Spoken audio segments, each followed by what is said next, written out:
नमस्कार साथियों।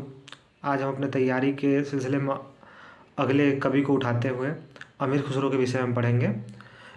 हमारे नेट जेआरएफ के सिलेबस में अमीर खुसरो की पहेलियाँ और मुकरियाँ लगी हैं।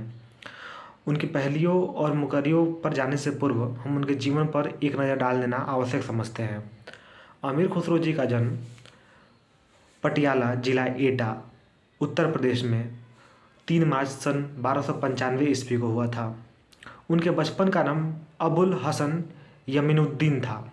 उनके पिता सैफुद्दीन महमूद लाचिन कुशल सैनिक थे और माता दौलत नाज एक हिंदू राजपूत थी। यानी कि खुसरो का जन्म एक मुस्लिम पिता और हिंदू राजपूत माता के संयोग से हुआ। खुसरो बचपन से ही मेधावी थे। उन्हें फारसी, हिंदी के सहित और भी कई भाषाओं का ज्ञान था। निजामुद्दीन औलिया उनके गुरु बने और उनके ही रंगत में आके खुसरो पर काव्य का, देश प्रेम का या जो कहें रचनाओं का ऐसा प्रेम चढ़ा जिसके रंग से वो कभी उतर नहीं पाए। यह भी माना जाता है कि उनके गुरु निजामुद्दीन औलिया के मृत्यु के बाद खुसरो ज़्यादा दिन तक जीवित नहीं रह पाए और उनके मरने पे उन्होंने एक बहुत प्रसिद्ध पद लिखा था। गौरी सवे सेज पर मुख पर डारे केस, चल खुसरो घर आपने रैन बही चौदेस। इस तरह से अपने आध्यात्मिक गुरु के प्रति खुसरो इतने आंतरिक तौर पर जुड़ गए थे कि उनकी मृत्यु के बाद इनका भी जीवन लगभग समाप्त प्राय हो गया।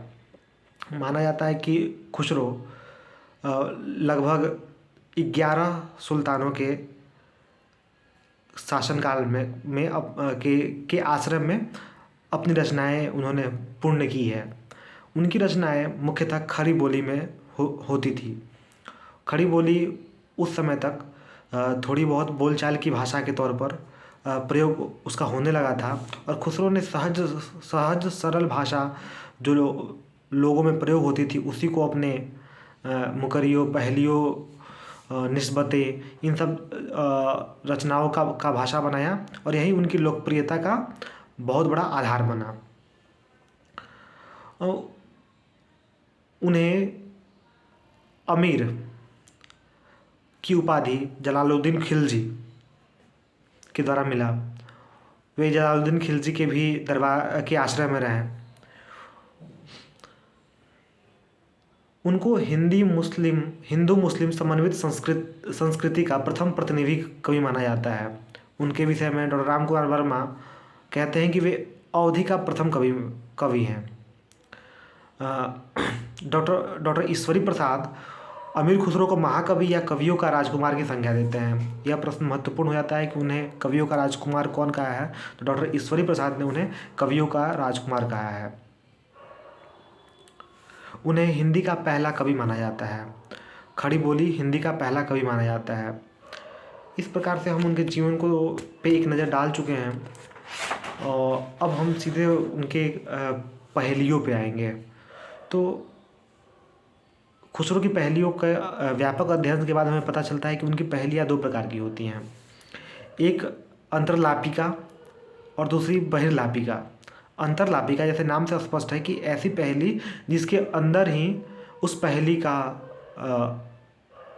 उत्तर छिपा हुआ हो, और बहिर्लापिका से तात्पर्य है कि ऐसी पहेली जिस पहेली का उत्तर उसके बाहर ढूंढना पड़े।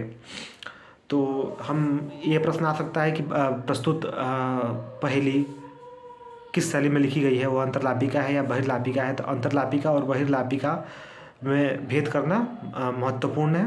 तो मैं एक एक उदाहरण दोनों ही पहेलियों का आपके समक्ष प्रस्तुत करूँगा। अंतर्लापिका पहेली, श्याम बरन और दांत अनेक, लचकत जैसे नारी, दोनों हाथ से खुसरो खींचे और कहे तू गारी। अब इसमें ये अंतर्लापिका पहेली है और नाम से स्पष्ट इसके अंदर ही कुछ ना कुछ इसका उत्तर होगा। तो इसमें है कि श्याम बरन और दांत अनेक, एक ऐसी वस्तु जिसका रंग थोड़ा सा काला हो और उसमें बहुत सारे दांत हो, लचकत जैसे नारी, वो हमेशा लचकती हो नारी की तरह। दोनों हाथों से खुसरो खींचे, उसको दो हाथों से खींच के चलाया जाता हो। और कहे तू आरी, और उसे तू कहे आरी, तो उसका नाम क्या है और इसका उत्तर क्या है? तो आरी। इस तरह उन्होंने अंतर्लापिका पहेलियाँ लिखी। दूसरी बहिर्लापिका पहेलियों में अ, हम उदाहरण ले सकते हैं। एक थाल मोती से भरा, सबके सिर पर औंधा धरा, चारों ओर वह थाली फिरे, मोती उससे एक न गिरे। अब इस यह बहिर्लापिका पहेली है। इसका उत्तर आपको दिमाग लगा के थोड़ा सा सोचना पड़ेगा कि एक थाल मोती से भरा, वो कौन सी थाली है जो मोती से भरी हुई है? सबके सिर पर औंधा धरा, सबके औंधा का मतलब उल्टा, सबके सिर पे वो उल्टा रखा हुआ है। चारों ओर थाली फिरे, चारों जहाँ जहाँ जाते हैं वो थाली हमारे साथ साथ चलते रहती है, मोती उससे एक ना गिरे। चलते रहती है लेकिन उससे एक भी मोती नहीं गिरता है। तो इस प्रकार से ऐसा आकाश ही है जिसमें बहुत सारे तारे रहते हैं, बहुत सारे मोती भरे रहते हैं, और वो हमेशा औंधा लेटा रहता है हमारे सर के ऊपर, और हम जहाँ जाते हैं हमारे साथ साथ रहता है, कहीं गिरता नहीं है। तो इस तरह उनकी बहुत सारी पहेलियाँ हैं। परीक्षा में प्रायः उनकी कोई ना कोई पहेलियाँ आ जाती हैं और उसका उत्तर हमें ऑप्शन से ढूंढना पड़ता है। तो ऐसे में हमें उनकी पहेलियों को पढ़ के और चार ऑप्शन को देख लेना चाहिए, और जो ऑप्शन हमें सटीक लगे, ज़्यादा समय ना गवाते हुए उस ऑप्शन को मार देना चाहिए। अमीर खुसरो की पहेलियाँ बहुत सारी हैं, लेकिन पहेलियों को एग्ज़ाम हॉल में ही हम देख के बहुत सहजता से बता सकते हैं कि उनकी कौन सी पहेली का उत्तर क्या है। तो इसलिए इस पर ज़्यादा समय आपको देने की ज़रूरत नहीं है। उसके बाद हम चले आएंगे मुकरियों पे। तो मुकरियों जैसे मुकर जाना, तो मुकरियों से तात्पर्य यही है कि कुछ कह के मुकर जाना। यह प्रायः 4 पंक्तियों में होता है, जिसमें 3 पंक्तियों में किसी दूसरे अर्थ में बातों को प्रस्तुत किया जाता है, और आखिर में खुसरो स्वयं कहते हैं, वो उसका उत्तर देते हैं कि ए सखी साजन, लेकिन बाद में फिर उस उत्तर से मुकर जाते हैं कि और उसका दूसरा उत्तर देते हैं। यानी कि हर मुकरी का 2 उत्तर होना आवश्यक है। एक उत्तर साजन के संदर्भ में रहता है और दूसरा उत्तर जो खुसरो देते हैं। एक उदाहरण के तौर पे हम देख लेते हैं। हरा रंग मोही लागत नीको, बिन जग लागत है फीको, उतरत चढ़त मडोढ़त अंग, ए सखी साजन ना सखी भंग। इसको एक बार और सुनिए। हरा रंग मोही लागत नीको, हरा रंग मोही लागत नीको, हरा रंग है जो मुझे अच्छा लगता है। बिन जग लागत है फीको, उसके बिना जग फीका लगता है।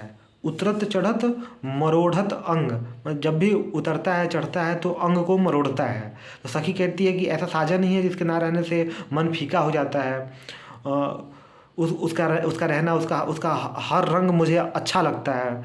तो फिर दूसरा उत्तर आता है कि नहीं, वो हरा रंग भंग है, ए सखी साजन ना सखी भंग। इस तरह की उनकी मुकरियाँ होती हैं, जिसे देख के ही भी हम समझ सकते हैं कि हाँ, यह प्रस्तुत मुकरी खुसरो की है। लेकिन ध्यान देने की आवश्यकता ये रहेगी कि मुकरियों पे थोड़ा बहुत लेखन और आधुनिक काल में भारतेंदु जी ने भी किया है। उनकी भी मुकरियाँ काफ़ी प्रसिद्ध हैं, तो उसको भी एक नज़र देख लेना बहुत आवश्यक है। इस प्रकार से हमने खुसरो के विषय में देख लिया।